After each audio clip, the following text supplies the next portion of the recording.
Всех приветствую! В ходе разработки игры было много материала, который так или иначе улучшал игровой процесс и увеличивал интерес людей к игре. И конечно, ничто не может быть без ошибок, верно? Собственно, сегодня мы поговорим о самых значительных, можно сказать, исторических багах игры. Я постарался подобрать все самое необычное и запоминающееся, поэтому если вы помните еще какие-либо баги или эксплойты, милости прошу в комментарии.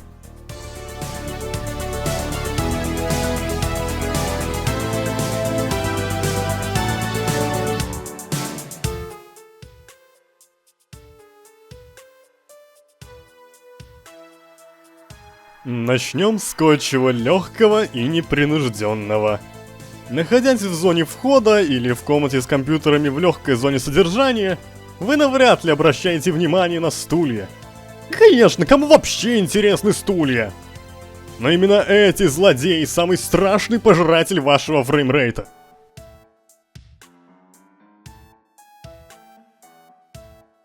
Я понятия не имею, из-за чего это происходило, но итогом исправления стало... да. Удаление стульев. Раньше они были в камере 106, 079 и того же 096.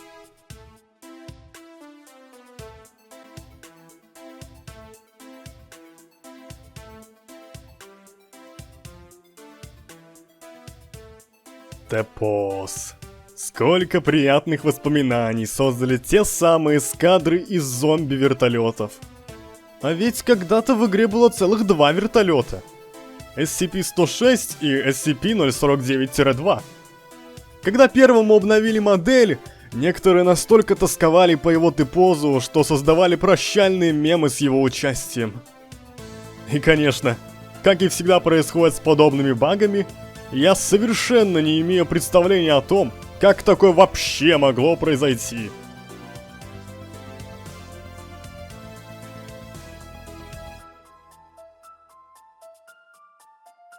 Стоит чередовать наименее безобидные баги с кое-чем серьезным и безумным. Например, таким невероятно странным образом можно с легкостью оказаться в легкой зоне содержания менее чем за 20 секунд, при этом находясь на поверхности. Решение... Ура! Разработчики обновили генерацию уровня! Больше таких проблем не будет.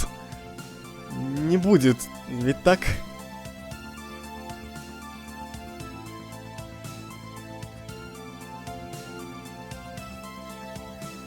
Падение в легкую зону было исправлено. А вот сама возможность залазить за текстуры нет. И сохранялась она вплоть до 2-го мегапатча. Не сомневаюсь, что и позднее люди умудрялись залезть за текстуры на поверхности. Но здесь моих познаний явно будет недостаточно. Так о чем же я? В наиболее старых версиях игры можно было провернуть самый устрашающий трюк из вообще мне известных. Потратив немного времени, вы с легкостью сначала оказываетесь на заборе ворот А, затем пробегаете на крышу ворот Б, оттуда на соседнюю от лифта стену, спрыгиваете на террейн, далее взбираетесь по практически отвесному склону, и теперь вы находитесь в самом неприступном месте.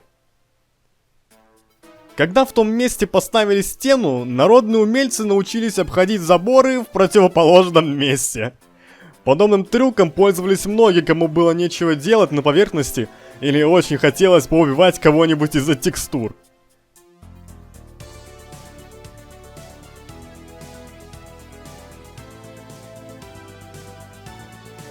Будем соответствовать невероятным спидранерским наименованиям и назовем этот баг Coin Glitch. В чем же он заключается? Все просто. С версии 5.0.0 по 6.2.0 монетка обрела коллизию, которая вкупе со спавном монетки в центре модели игрока отталкивает его от себя, а уже затем игрок может отскочить и от этой же самой монетки. Что это дает? Невероятный простор для фантазии. Вы можете залезть на башню на поверхности, в наблюдательный пункт камеры SCP-173, на крышу ворот Б и вообще творить полное безумие, лишь бы был нескончаемый запас монеток.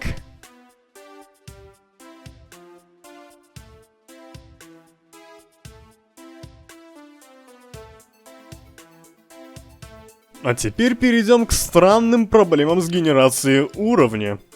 Идет ноябрь 2019 года. Все в ожидании выхода второго мегапатча. Он выходит и... Заходя в игру, вы наблюдаете пропавшие коридоры. Да, в тяжелой зоне содержания просто не генерируются прямые коридоры. Забавно, но специально для решения этой проблемы в генераторе карт вообще не предусмотрены генерации с прямыми коридорами. Что-либо приводит к генерации, где прямые коридоры просто отсутствуют и заменены на ворота Тесла, либо бездонную пропасть, убивающую каждого ужасающим античитом.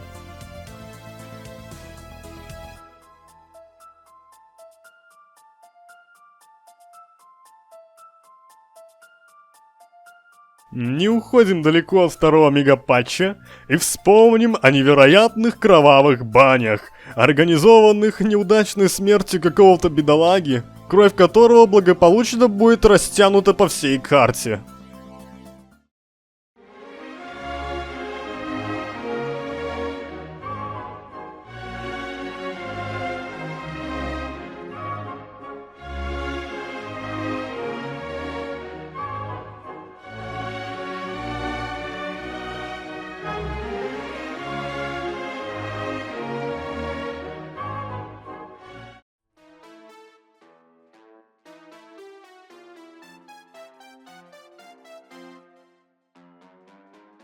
Конечно. Как же мы могли забыть о великом и ужасном античите? Тот самый античит, который убивал поднимающийся на высокой скорости скульптуру по ступенькам. Тот самый античит, который убивал за нахождение на лампе или камере. Ну и конечно же так далее. Примеры можете приводить в комментариях.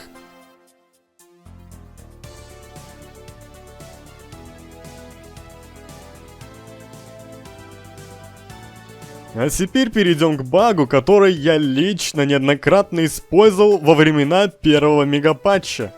А именно скольжение по стенам во избежание перелома обоих нижних конечностей.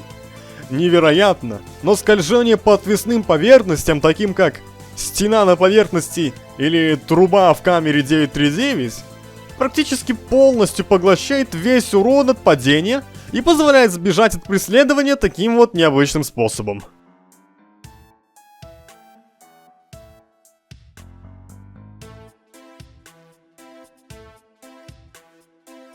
Опять заговорим о старом добром SCP-106 и вспомним его невероятную способность полета, в которой он воистину становился похож на вертолет.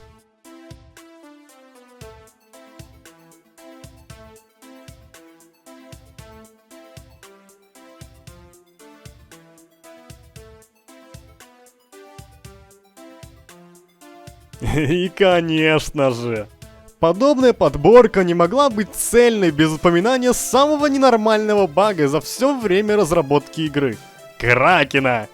В чем же заключается его суть? Погибла Дэшка, и при прибытии отряда МОК из вертолета было выброшено несколько трупов. Прилетает новый отряд МОК, выбрасывает еще трупы, которые в общей массе образуют огромное скопление дергающихся тел. Трупы, к слову, могут быть выброшены не только из вертолета, но и просто появиться на месте смерти игрока. Создает это вот такое ужасное зрелище.